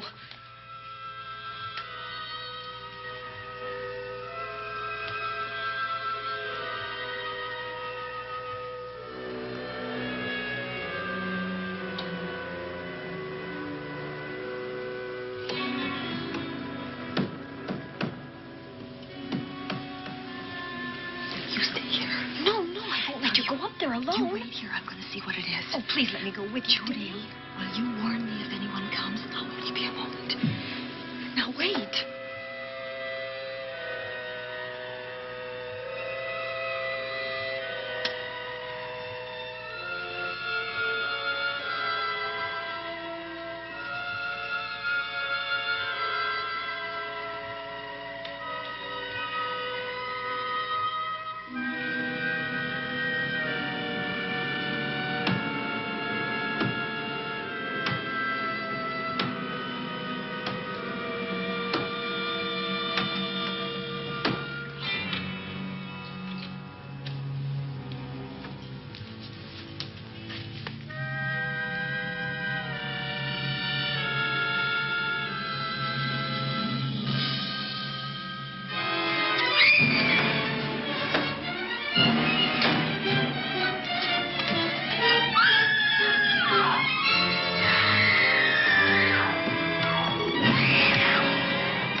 Give her to me. I'll look after her. Poor baby.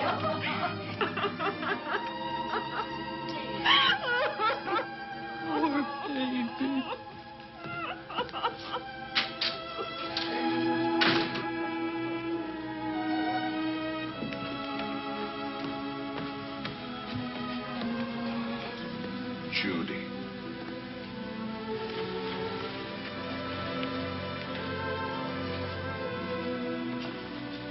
The bat. Yes, the bat. He caught her at the head of the stairs. We saw him rushing down the stairs as we came out of the room. I hurled that after him.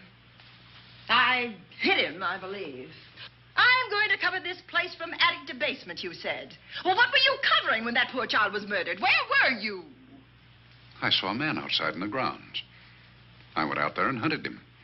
I heard him in among the trees, and so I followed the sound of him as far as the brook down near the back road.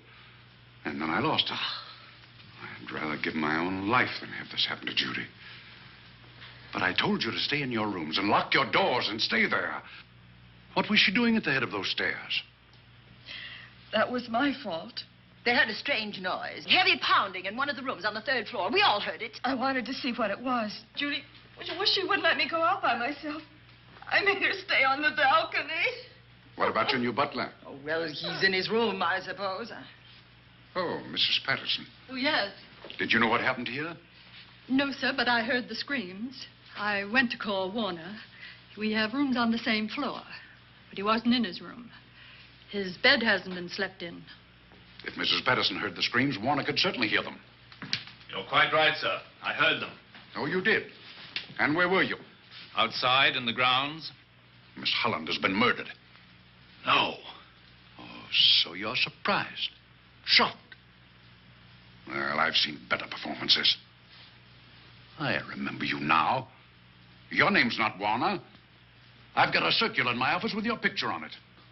The Chicago police not so long ago were hunting for you in connection with the robbery. You're right again, sir. And they found me and they tried me and I proved my innocence and I was acquitted. That could have been a lucky break. Where were you when this child was killed? I told you before, sir. Outside. What were you doing there? I was following you. I saw you leaving the house, and it seemed that you were hunting someone. I thought you might need some help. Oh, yes, sir. I followed your flashlight down through the trees. Then it disappeared. And then suddenly, as I was staring out into the darkness, I was struck by something on the back of the head. The next thing I knew, I was lying on the ground. I realized I'd been knocked out. I wish you had been knocked out. But then we'd have found you with your mask still on your face. You were hit here in this house with this poker as you were rushing down those stairs after that child was Oh, killed. no, sir. You can't pin this on me. I'm not the bat. I've never killed. I couldn't kill. I won't take the rap for this.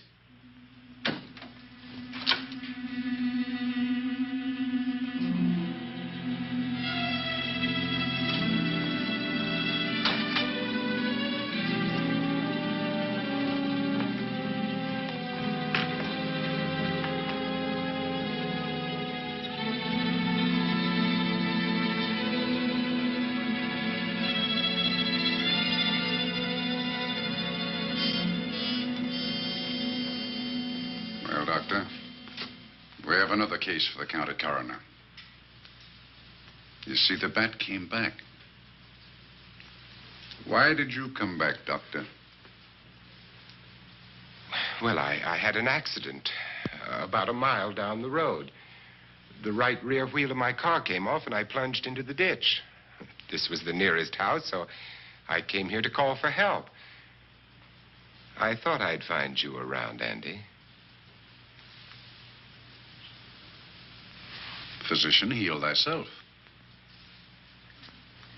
You must have been hit by something on the back of your head.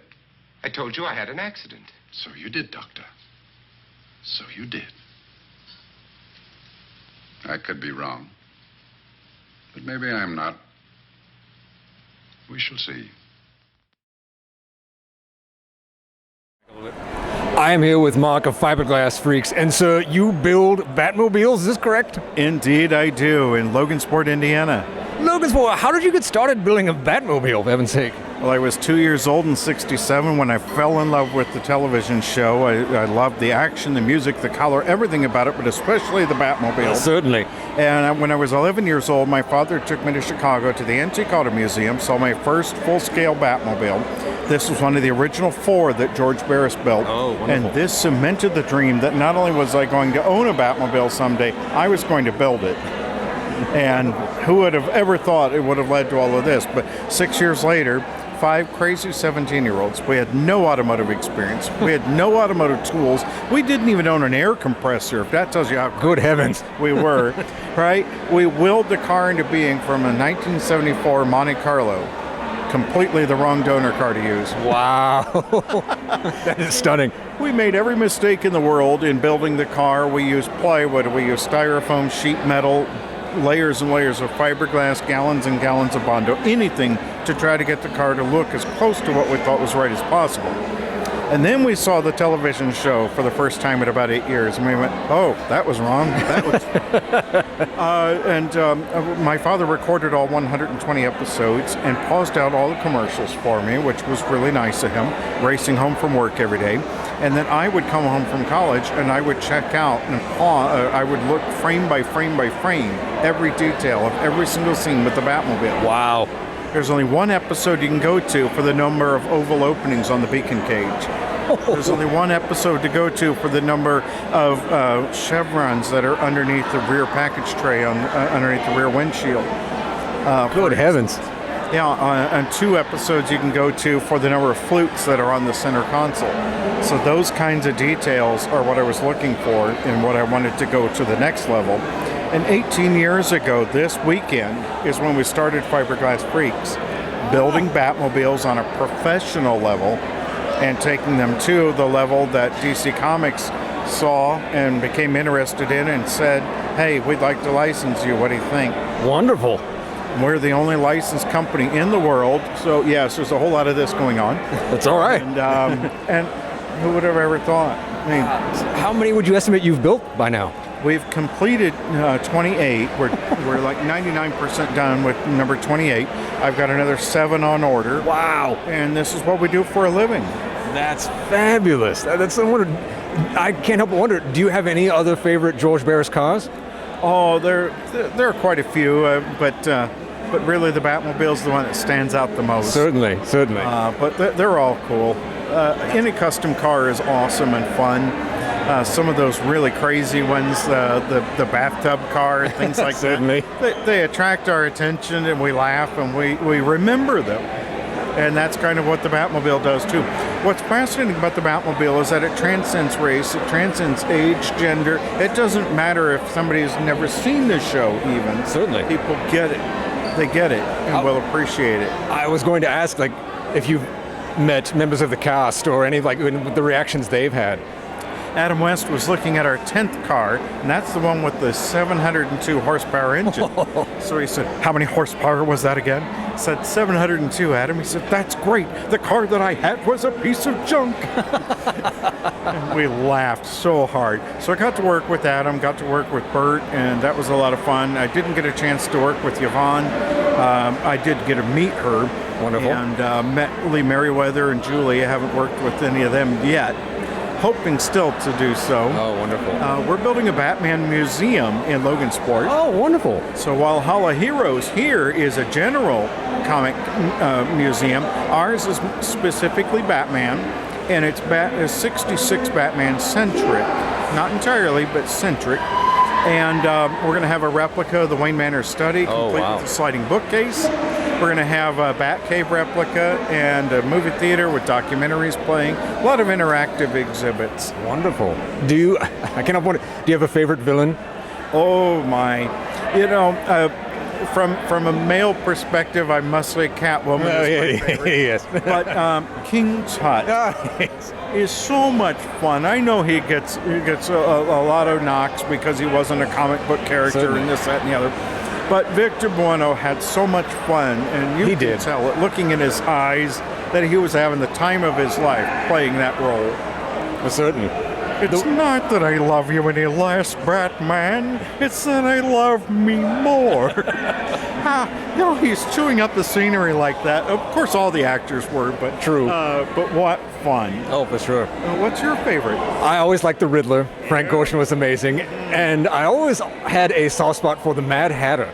Like he always, when I was a child, I always thought he just had a touch of creepy, like that, kind of frightening the way he portrayed that character. Oh man, yeah, David Wayne was awesome, and of course, as you said, Frank Gorshin was amazing too. He was nominated for an Emmy for the role of the Riddler. Oh, that's right, I'd forgotten that. Yeah. Yes, I'd forgotten. So how cool is that? Wonderful. And this car was the 3rd star of the show after Adam and Bert. Certainly. And it's here we are still talking about it all of these years later, and people are still buying these cars. I announced my retirement. I was only offering 5 more cars. 3 of those have sold. Only 2 more available. Wow. So fiberglassfreaks.com. I was just about to ask. Yes. Check it out. What's the time frame for the museum? Time frame for the museum, because of COVID, we're running about a year and a half behind. Certainly. So, as most things are.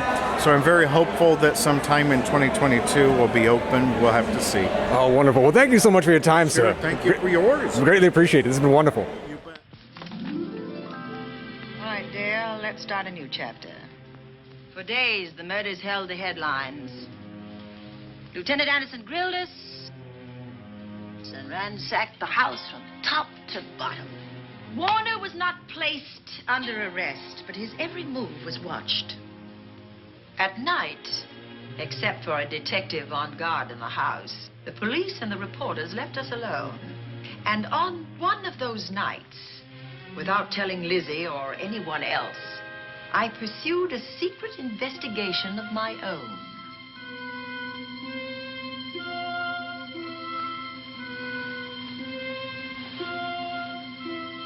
It was in an empty room on the 3rd floor where we kept our trunks and other things.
Put him up there.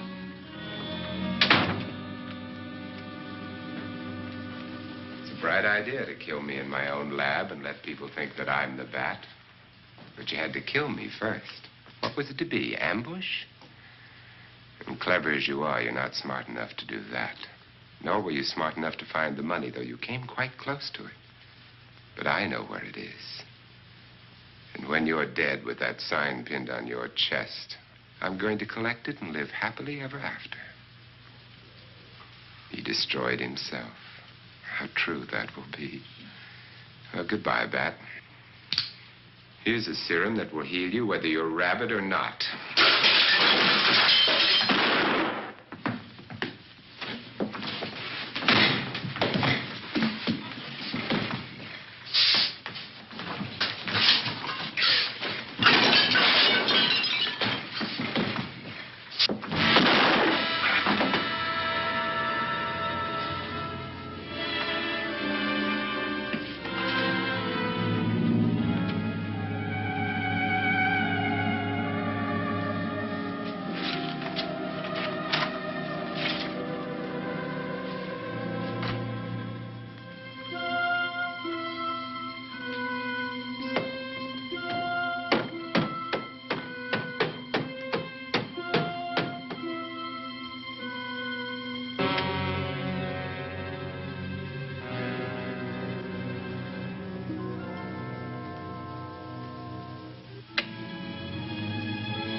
Something's wrong.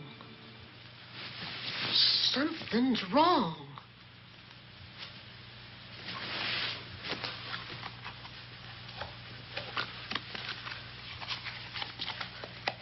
Miss Cornelia!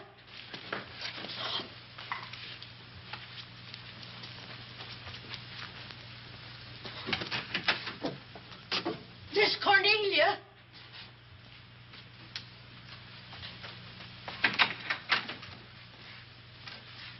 Now, where would she be going at this time of night?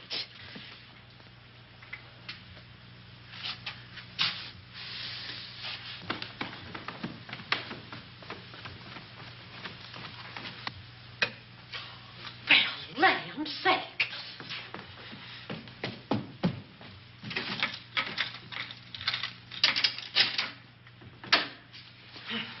I never. Oh. Mr. Davenport. Mr. Davenport. Oh, a fine thing. The door unbolted, the chain off, and you asleep on the job. Wait till Lieutenant Anderson hears about this. Come on, wake up. What's the matter with you? I don't know. My head hurts. My whole body's numb. Here, take a sip of this. Try to snap out of it. I'll be back in a minute.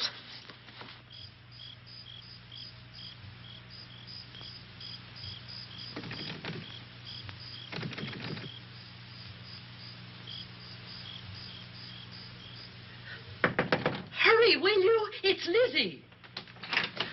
I'm terribly worried. I can't find Miss Cornelia anywhere, and something's happened to the policeman. I don't know what. Get Warner. Bring him to the drawing room. Tell him we need him.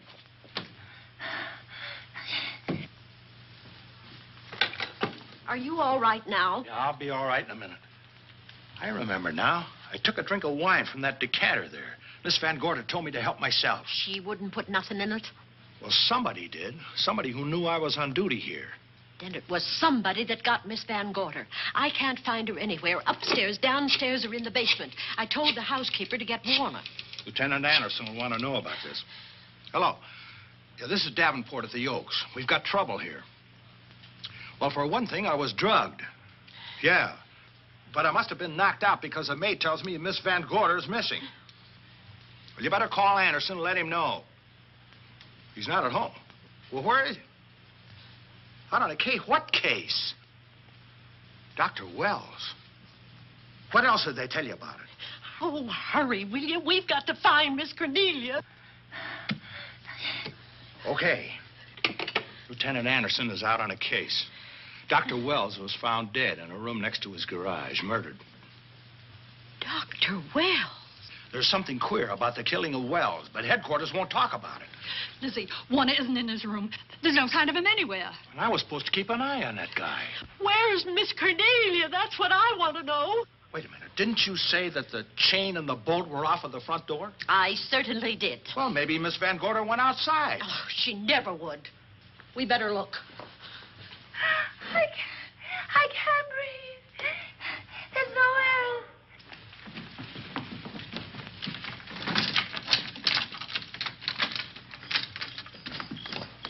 Miss Cornelia. Oh, Miss Van Miss Gorder. Cornelia. Miss Cornelia. Miss Van Gorder. Look. There's a light in that room on the 3rd floor. Were you up there tonight? Well, of course I was, but I turned the lights out before I came downstairs. Then Miss Cornelia might have turned them on again. That's where we're going to look first. Come on.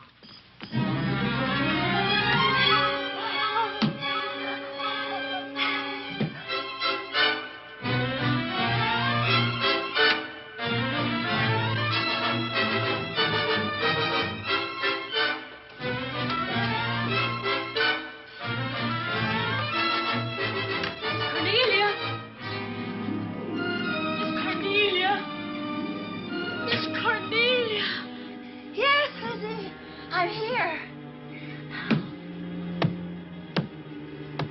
Right here. Come to the mantelpiece. Here we are, Miss Van Gorder. What do we do now? Over the mantel, there are 5 panels.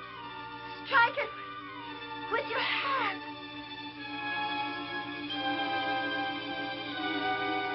Which panel did you say, Miss Van Gorder? Oh, my hand. try this panel. Miss Van Gordon, which panel? We couldn't hear you. She said strike it. What difference does it make which panel? Strike them all. Look.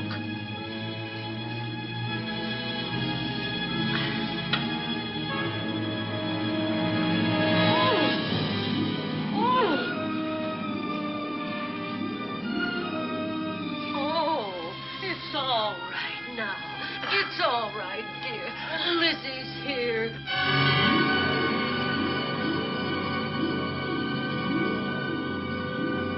Feeling better? Yes, much better. We'll take you to your room. Oh, no, you won't. I'm going to stay right here. I'm quite all right. Oh, how blessed it is to breathe without an effort. You know, no one knows how sweet the air can taste until someone shuts it off for a moment. That room is just like a box. When the mantelpiece closed, it seemed like all the air was drawn out of it. Look, there it goes again. Let it close. I can open it from in here. There's a control panel behind this blueprint. Electric motor under the trap door here. Once the door is open, you can keep it that way. I believe that the fireplace in this other room opens the same way. And it does. I tried to find this, but I couldn't find it. Yeah, it's back at this blueprint here. Well, it's quite a setup. Too bad we can't open that safe in the same way. Take an expert to crack this box or a shot of nitro. Oh, maybe that's what the bat had in mind. Could be. Seems he's on the prowl tonight. Miss Van Gorder, Warner has disappeared. And Dr. Wells has been murdered. Dr. Wells? Lieutenant Anderson's on that case right now. Well, does he know what happened here tonight? They got word to him. He'll be here any minute.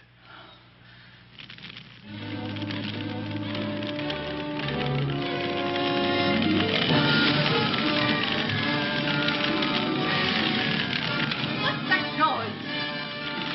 Miss Van Gorder, the garage is on fire. Scott, look at that. Lizzie, put that light out in the other room. Now, where are you going? To report the fire. Well, you just stay right here. But Miss Van Gorder, the garage. Well, let it burn. You watch the stair. Can't you see that fire was set to get us out of the house? Out of the house? Were you talking about the... Yes, I'm talking about the bat. Now that the lights are out, he'll think his trick has worked, and we've gone. He'll be here any minute. Well, so will Lieutenant Anderson. I hope so, but the bat will be here first. And he'll kill again if we're in his way. We've got to be as clever as he is.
You'll be safer downstairs. I'll take care of you. Well, the others can go, but I'm going to stay right here. All right, but get out of sight.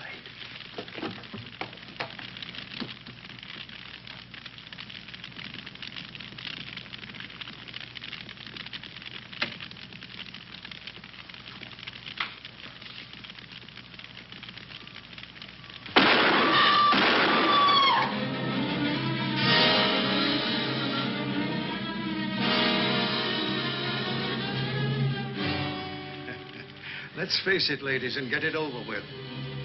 Others have seen my face before they died, but I'll have to deny you that pleasure. This would make a good scene for your book, Miss Van Gorder, but I'm afraid you'll never write it.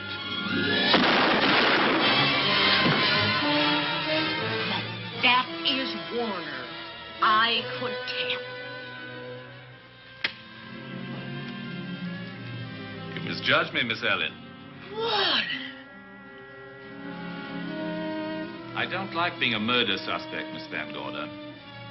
I was headed for a plane, but halfway to the airport, I changed my mind and came back.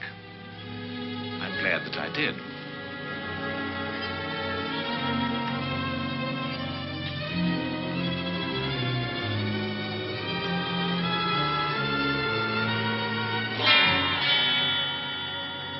Why, it's Lieutenant Anderson.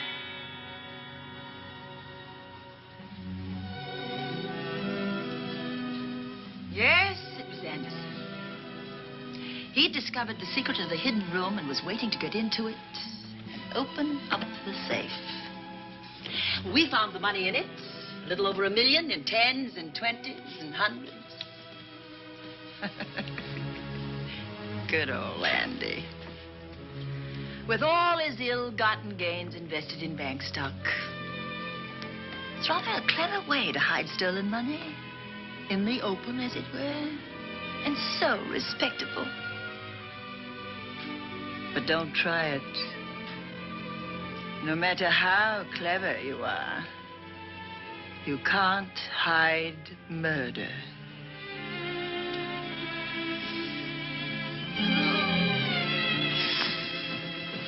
Well, that's it, Dale. That's the end.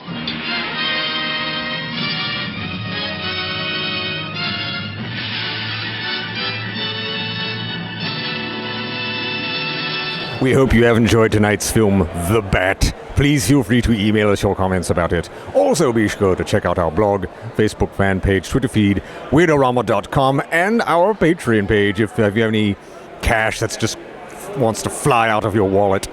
The lie, by the way, Lenita Lane was not the producer's wife. She was the director's wife. So, for all of us at Weird-O-Rama, this is Victor von Psychotron telling all of you to stay weird.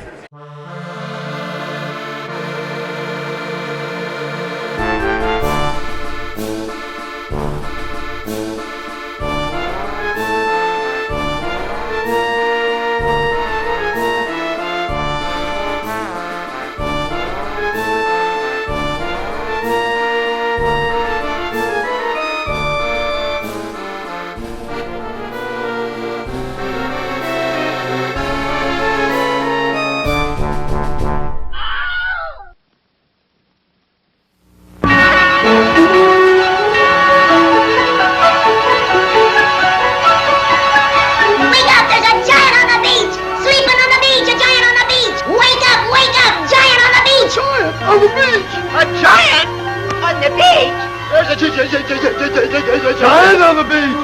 Giant? No!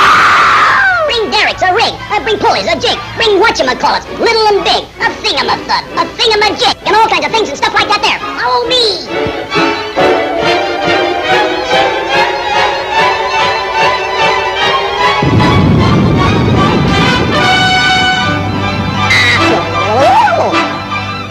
Gulliver's Travels. Favorite story of men, women, and children in every nation of the world. Gulliver, the immortal character whose fabulous adventures in the land of the Lilliputians made him a classic of literature. Gulliver's Travels now comes to the screen. 1 solid hour and 20 minutes crammed full of laughter and gay music. Max Fleischer's first feature-length cartoon in gorgeous three-dimensional Technicolor, with a host of new characters who soon will be old friends. Gabby, the town crier. You can't do this to me. I got a wife and kids, millions of kids. Sneak, Snoop, and Snitch, the three spies. King Little of Lilliput. King Bombo of Blefuscu. Twinkletoes, the cuckoo carrier pigeon. Princess Glory and Prince David. Thousands of hilarious, lovable Lilliputians. And gigantic Gulliver himself.